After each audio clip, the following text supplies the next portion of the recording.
Hello student, welcome to education tutorial channel.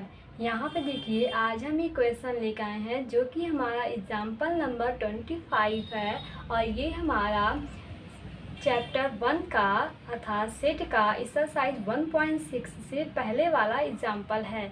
तो चलिए इसे सॉल्व करते हैं। यहाँ पे सबसे पहले हम आपको एक फार्मूला बताए थे प्रीवियस पार्ट में, जो कि बहुत ही इम्पोर्टेंट है। उसे हम प्रूफ भी करवाए थे। फार्मूला क्या था?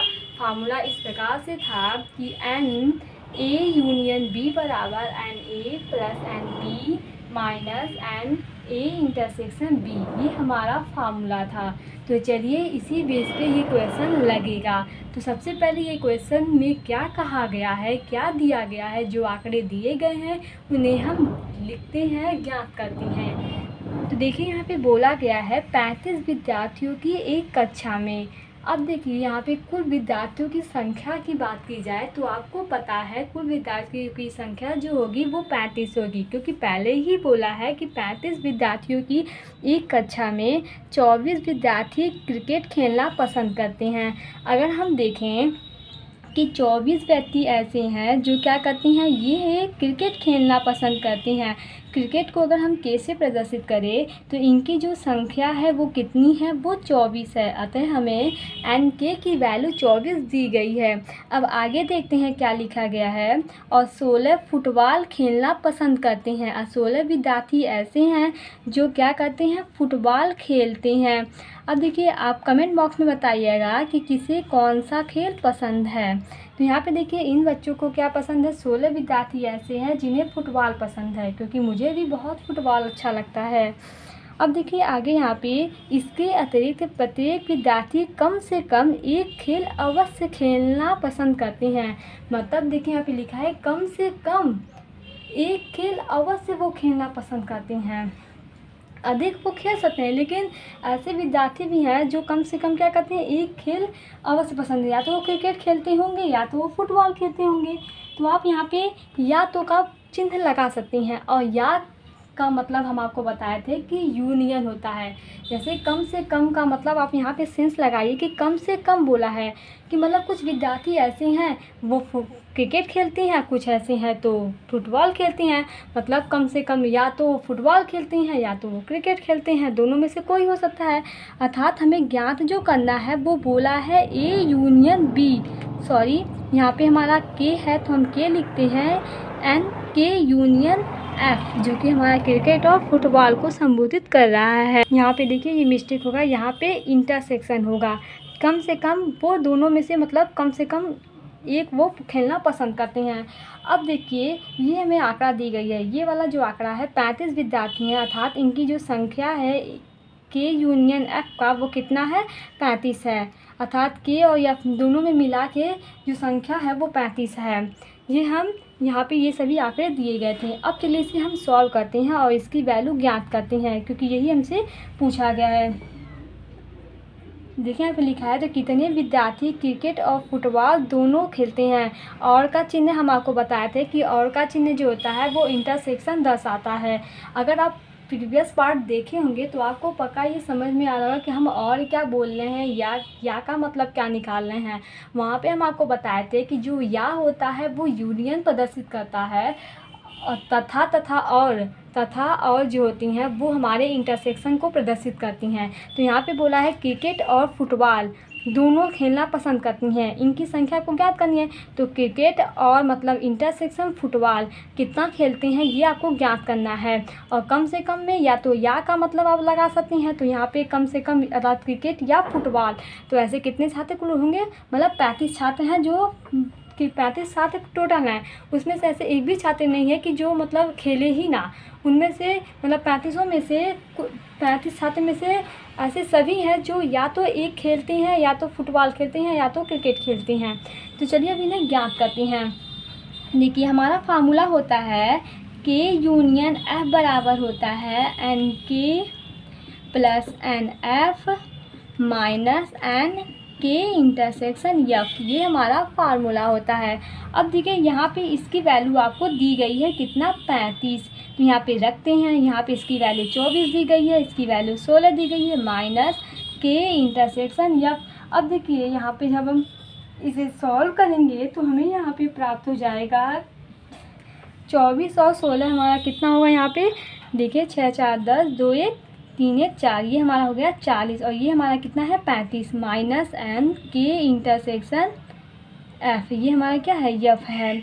अब देखिए जब हम 40 को इधर लाएंगे तो ये 35 में से घट जाएगा तो बचेगा कितना हमारा यहाँ पे -5, ये हो जाएगा minus N K intersection F.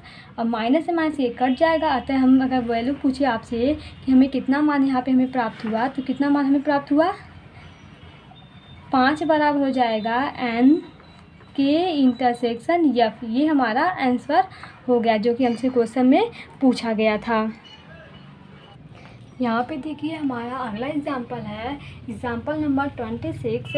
इसमें देखिए क्या कहा गया है, बोला है कि किसी स्कूल के 400 विद्यार्थियों के सर्वेक्षण में, किसी स्कूल के 400 विद्यार्थी, अगर हम आपसे पूछे कि विद्यार्थियों की संख्या कितनी है तो 400 है, तो किसी स्कूल के 400 विद्यार्थियों के सर्वेक्षण में 100 विद्यार्थी सेब का रस अर्थात 100 बच्चों को क्या पसंद है एप्पल का जूस, 150 विद्यार्थी संतरे का रस और 75 विद्यार्थी सेब तथा संतरे। अब देखिए यहाँ पे तथा चिन्ह आया है, तो हम आपको बताए थे कि तथा जो चिन्ह होता है वो हमारा इंटरसेक्शन मतलब सर्वनिष्ठ को प्रदर्शित करता है।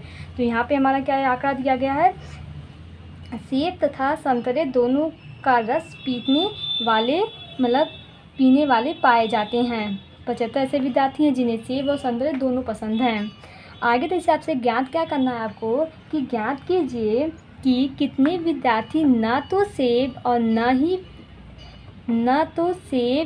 का रस पीते हैं और न ही संतरे का रस। अब देखिए ना तो सेब का रस और ना ही संतरे का रस का मतलब क्या है, अर्थात सेब का रस नहीं पीते हैं।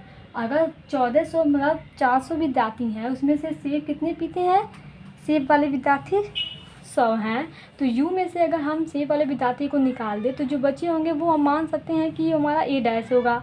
ऐसे अगर हम यू में से बी को निकाल दें तो जो बचे होंगे वो हमारा बी डैश होगा। अर्थात इसे अगर हम सॉल्व करें तो देखिए जो आंकड़ा हमें दिया गया था उसे अगर हम इस प्रकार से लिखना चाहें तो यहाँ पे देखिए क्या है, यू को हम मानते हैं कि कुल विद्यार्थी को निरूपित करता है। तो विद्यार्थी कुल कितने थे 400 थे, अर्थात इसे हम संख्या के रूप में लिखें तो इस प्रकार से लिख सकते हैं। ऐसे ही ए को मानते हैं कि सेब का रस अर्थात सेब का रस जो विद्यार्थी पीते हैं उन्हें हम ए से प्रदर्शित करें तो एन ए की संख्या कितनी है 100 लोग थे जो सेब का रस पी रहे थे। और संतरे की बात करें तो बी को हम मानते हैं संतरे का रस, तो 150 लोग ऐसे थे जो संतरा का रस पीते थे। अब देखिए यहाँ पे दिया गया था कि सेब और संतरे दोनों के रस पीने वाले बच्चों की संख्या 75 थी, जो कि हम आपको बताए थे कि और का मतलब इंटरसेक्शन। तो सेब और संतरा, ए मतलब सेब, बी मतलब संतरा। अब देखिए यहाँ आपसे ज्ञात करना है कि हमें ऐसे बच्चों की संख्या बताना है जो ना तो सेब पीते हैं। अब देखिए ए डैश हमारा क्या निरूपित करता है, हम आपको बताए थे कि ए डैश होता है उसे हम पूरक समुच्चय कहते हैं। ये हमारा क्या निरूपित करता है यू माइनस ए, अर्थात कहने का मतलब है कि ए डैश उन विद्यार्थियों को निरूपित कर रहा है जो सेब नहीं पीते हैं, सेब का जूस नहीं पीते हैं, और बी हमारा ऐसे विद्यार्थी जो संतरे का जूस नहीं पीते हैं। तो उसी का हम इंटरसेक्शन लेंगे तो वो हमें ज्ञात होगा कि न तो सेब का जूस पीने वाले न ही संतरे का जूस पीने वाले विद्यार्थियों की संख्या हो गई। अब चलिए इसे हम ज्ञात करते हैं। अब देखिए इसे हम किस प्रकार से लिख सकते हैं, तो आपको हम बताए थे, अगर आप प्रीवियस वीडियो देखे होंगे तो आपको ज़रूर समझ में आएगा कि ये हम कैसे परिवर्तित कर रहे हैं, क्योंकि वहाँ पे हम इसको प्रूफ भी करवाए हैं कि जो हमारा ए डैश इंटरसेक्शन बी डैश बराबर हम लिख सकते हैं ए यूनियन बी का होल डैश। ये हम आपको प्रीवियस वीडियो में बताए हैं, तो आप उन्हें ज़रूर देखिएगा, तभी आपको ये समझ में आएगा कि ये कैसे इसके इक्वल हो गया। अब देखिए इसे हम क्या लिख सकते हैं, इसे हम लिख सकते हैं u minus A union B. ये हमारा क्या है u minus A union B, क्योंकि हम अगर ए डैश लिखा हो तो इसे हम लिखते हैं u माइनस ए, तो हमारा ए डैश प्राप्त होता है। ऐसे ही यहाँ पे क्या लिखा था ए यूनियन बी का होल डैश। तो इसे लिख सकते हैं U minus A union B. अब आपको पता है कि यू तो हमारा क्या है, यहाँ पे संख्या दी गई तो इसे ऐसे ही रहने दीजिए। माइनस ए यूनियन बी को आप क्या लिख सकती हैं, हम आपको प्रूव करवाए हैं ए यूनियन मतलब यहाँ पे एन लगा दीजिए, क्योंकि एन हमारा आगे नंबरों की संख्या को प्रदर्शित करता है। तो आप इसे इस प्रकार से लिख सकते हैं एन ए यूनियन बी। अब एन ए यूनियन बी क्या होता है, तो ये होता है N A plus N B, जो कि हम आपको बहुत पहले से ही रटवा रहे हैं। क्या होता है एन ए इंटरसेक्शन बी। ये फार्मूला आप अपने मुंह पे ऐसे रख लीजिए जैसे आपको ये कोई पूछे तुरंत आप बताइए, क्योंकि ये बहुत इंपॉर्टेंट है। आने वाला जो इसका साइज हमारा है वो टोटल जो उसके क्वेश्चन है वो सभी इसी फॉर्मूले पे सॉल्व होने वाले हैं। तो आपको ये ज्ञात होना अति आवश्यक है। अब देखिए u माइनस इन जो भी हमें ज्ञात है उनकी वैल्यू का हम रख दें। सबसे पहले यहाँ पे हम माइनस का मल्टीप्लाई करा लेते हैं, अर्थात कितना होगा माइनस एन ए हो जाएगा, क्योंकि यहाँ पे प्लस है और माइनस चिन्ह से करेगा तो ये माइनस हो जाएगा। ऐसे यहाँ पे हम करवाएंगे तो एन बी हो जाएगा, और यहाँ पे माइनस है यहाँ पे माइनस है तो ये हमारा प्लस हो जाएगा ए इंटरसेक्शन बी। अब हम जो मान हमें दिया गया है उसे हम यहाँ पे रखते हैं। मान हमें क्या दिया गया है, u का मान हमें दिया गया है 400, तो 400 रखते हैं। माइनस एन ए की वैल्यू दी गई है हमें 100, तो यहाँ पे हम 100 रखते हैं। माइनस एन बी की वैल्यू दी गई है 150, तो 150 रख दीजिए। Plus N A intersection B का मान आपको दिया गया है 75। अब यहाँ पे जब आप इसे सॉल्व करेंगे तो आपको तो ये हमारा हो जाएगा 225। तो अतः हमें जो यहाँ पे ज्ञात करना था ए डैश इंटरसेक्शन बी डैश का मान कितना आया 225। यही हमारा क्या है आंसर है। अगला हम क्वेश्चन लेते हैं। क्वेश्चन नंबर हमारा है यहाँ पे 27। अब चलिए इसे सॉल्व करते हैं कि इसमें क्या कहा गया है और क्या हमें ज्ञात करना है। सबसे पहले देखिए क्वेश्चन में क्या बोला गया है कि 200 व्यक्ति किसी चर्म रोग से पीड़ित हैं, अर्थात 200 लोग ऐसे हैं जो एक चर्म रोग से पीड़ित हैं। आगे बोला गया है इनमें 120 व्यक्ति रसायन सीवन से, यहाँ पे कोई केमिकल का नाम दिया गया है जो कि मतलब उसे प्रदर्शित किया है रसायन सीवन। तो हम कहेंगे कि जो सीवन रसायन सीवन से ग्रसित व्यक्ति कितने हैं 120 हैं। आगे बोला है कि 50 व्यक्ति रसायन C2 से, और 50 व्यक्ति ऐसे हैं जो C2 से ग्रसित हैं। फिर बोला है और 30 व्यक्ति रसायन C3 से, और 30 लोग कैसे हैं रसायन C3 से यहाँ पे बोला है 30 व्यक्ति रसायन C1 और C2 और का मतलब इंटरसेक्शन, मतलब C1 इंटरसेक्शन C2 का जो मान आपको दिया गया है वो 30 है। मतलब दोनों से ग्रसित विद्यार्थियों की संख्या कितनी है 30 है। आगे बोला गया है तो ऐसे व्यक्तियों की संख्या ज्ञात कीजिए जो प्रभावित हुए हों। अब आपको यहाँ पे 3 क्वेश्चन पूछा गया है, इन तीनों का आंसर आपको ज्ञात करना है। अब देखिए ये तो आपको समझ में आ रहा होगा, ये हमारा इंटरसेक्शन दर्शा रहा है। C1 इंटरसेक्शन C2 का मान 30 दिया गया है और C1 का मान 120 है, C2 का मान 50 दिया गया है। यहाँ से पहला क्वेश्चन पूछा है आपसे कि रसायन C1 किंतु रसायन C2 नहीं, मतलब आपको ये ज्ञात करना है ऐसे व्यक्तियों की संख्या ज्ञात करनी है जो C1 से तो ग्रसित हैं लेकिन C2 से नहीं। अर्थात हम बात करें हमें ज्ञात करना है जो C1 से ग्रसित हों लेकिन C2 से नहीं। अर्थात हम कहें C2 माइनस का, अर्थात C1 में से अगर हम C2 निकाल दें तो जो बचे व्यक्ति होंगे वो सिर्फ हमारे C1 से ही ग्रसित होंगे, क्योंकि बोला है कि रसायन C1 से एक किंतु रसायन C2 से नहीं, अर्थात C1 से ग्रसित हो C2 से नहीं, तो C1 से C2 वाले को निकाल देंगे। अतः हम बात करें तो ये हमें ज्ञात करना है। आगे बोला गया है यहाँ पे रसायन C2 किंतु रसायन C1 से नहीं, अर्थात हमें ज्ञात करना है C2 से लेकिन C1 से नहीं। तो C2 में से C1 निकाल देंगे तो हमारे C2 से होंगे जो ग्रसित होंगे। अब तीसरा में बोला है कि रसायन C1 अथवा रसायन C2 से प्रभावित व्यक्ति। यहाँ पे आपको दोनों बताना है कि C1 अथवा C2। तो हम आपको बताए थे कि अथवा का मतलब होता है हमारा यूनियन, अर्थात यहाँ कहने का मतलब पूछा गया है C1 यूनियन C2, ये आपसे पूछा गया है। तो चलिए इन तीनों को हम कैसे सॉल्व करते हैं ये हम ज्ञात करते हैं। अब देखिए जो आंकड़े हमें ज्ञात थे उसे हम यहाँ पे लिखे हैं। NC1 का मान 120 दिया गया था, NC2 का मान 50 दिया गया था, NC1 इंटरसेक्शन C2 का मान 30 दिया गया था, N यूनियन जो पूरी संख्या थी वो कितना थी 200 थी। जो U है पूरा संख्या प्रदर्शित करता है। हमें ये ज्ञात करना था पहले, जो कि हम आपको बताए हैं अभी। अब देखिए आप इसे क्या लिख सकते हैं, ये हमारा क्या है NC1 माइनस C2। आप इसे इस प्रकार से अगर लिखना चाहें, देखिए NC1 अगर हम इस फिगर से जरिए आपको समझाएं तो ये हम मानते हैं U है और ये हमारा है C1, ये हमारा है C2। ये हमारा क्या है, C1 है, ये C2 है। तो C1 माइनस C2 की बात कर रहे हैं, तो ये हमारा C1 है। C1 में से अगर हम क्या घटा दें तो हमें प्राप्त हो जाए C1 माइनस C2। ये हमारा C1 है। इसमें से अगर हम C2 को बाहर निकाल दें, ये वाली भाग को अगर हम पूरा बाहर निकाल दें तो ये जो हमें यहाँ पे प्राप्त होगा वो बचेगा C1 माइनस C2। ये भाग हमें क्या बचेगा, ये वाला भाग, इतना जो ये सभी भाग है ना, ये यहाँ से लेकर, तो ये हमें क्या मिलेगा, C1 माइनस C2। इस भाग को अगर हम बाहर निकाल दें तो हम इसे किस प्रकार से लिखेंगे, तो इसे हम लिख सकते हैं NC1। देखिए अब ध्यान से, NC1, ये जो ऊपर ये पूरा भाग जो है NC1 माइनस कर रहे हैं N, यहाँ पे NC1 क्या है, ये जो पूरा भाग है ये NC1 है हमारा, ये हमारा क्या है, NC1 है, और माइनस कर रहे हैं हम C1 इंटरसेक्शन C2।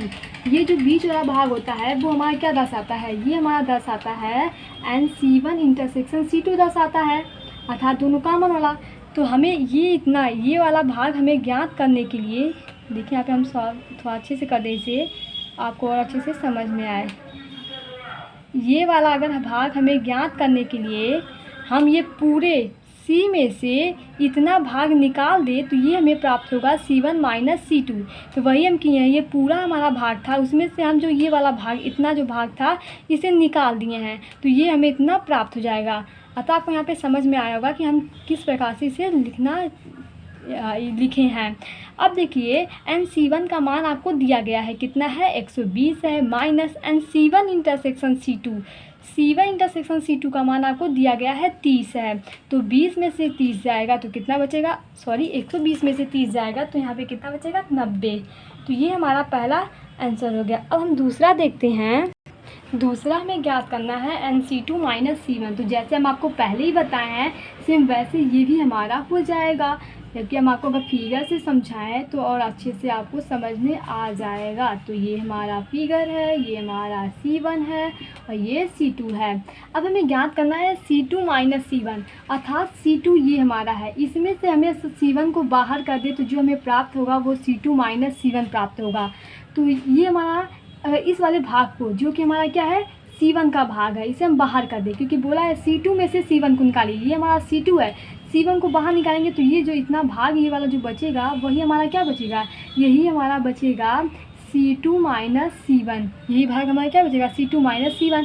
तो ये देखिए NC2, ये पूरा हमारा NC2 है, इसमें से हम निकाल क्या रहे हैं, सॉरी यहाँ पे इंटरसेक्शन होगा, NC2 इंटरसेक्शन C1। ये हमारा C2 इंटरसेक्शन C1 है, इसे हम बाहर निकाल रहे हैं। तो ये जो बचा वाला भाग यही हमारा क्या हो जाएगा, C2 माइनस C1 हो जाएगा, जो कि आपसे यहाँ पे बोला गया है। अब जो मान हमें यहाँ पे दिया गया है उसे हम यहाँ पे लिखते हैं। मान हमें क्या दिया गया है, NC2 का मान 50 दिया गया है, तो इसे लिख लीजिए, माइनस NC2 इंटरसेक्शन C1। अब हम आपको बताए थे कि अगर NC2 इंटरसेक्शन C1 है, मतलब इन दोनों में जो कॉमन है, तो हम इसे इस प्रकार से भी लिख सकते हैं, अर्थात C1 इंटरसेक्शन C2। तो ये हमारा मान कितना दिया है, 30। अब 50 में से 30 जाएगा तो कितना बचेगा, 20 बचेगा। ये हमारा इसका आंसर हो गया। तीसरा हमें ज्ञात करना था NC1 यूनियन C2। अब देखिए ये क्या होता है, ये आपको तो बहुत अच्छे से पता है क्योंकि आप पहले से ही सॉल्व करते आ रहे हैं। अगर हम इसे फिगर के जरिए आपको बताना चाहें तो ये हमारा U हो गया, ये हमारा A हो गया, ये हमारा C1 हो गया, ये C2 हो गया। अब देखिए हम बात कर रहे हैं C1 यूनियन C2। तो C1 यूनियन C2 को लिखने का हम आपको फार्मूला बताए थे, तो आप फिगर से भी आप लिख सकते हैं या फार्मूला से भी आप लिख सकते हैं। तो आपको फार्मूला क्या बताए थे हम कि NC1 plus NC2 minus NC1 intersection C2। यही फार्मूला हम आपसे पहले ही बोले थे कि आप इस सभी से लिख लीजिए, याद कर लीजिए, क्योंकि बार बार यही फार्मूला यूज होने वाला है। तो चलिए इसे सॉल्व करते हैं। NC1 का मान 120 दिया गया है, प्लस NC2 का मान 50 दिया गया है, माइनस NC1 इंटरसेक्शन C2 का मान 30 दिया गया है। तो आप सॉल्व करेंगे तो 50 में से 30 जाएगा, कितना बचेगा, 20 बचेगा। और 120 में से अगर हम 20 जोड़ेंगे तो ये हमारा हो जाएगा 140। तो ये हमारा आंसर हो गया। आई होप आपको ये सभी क्वेश्चन समझ में आए होंगे। Thank you watching my this video.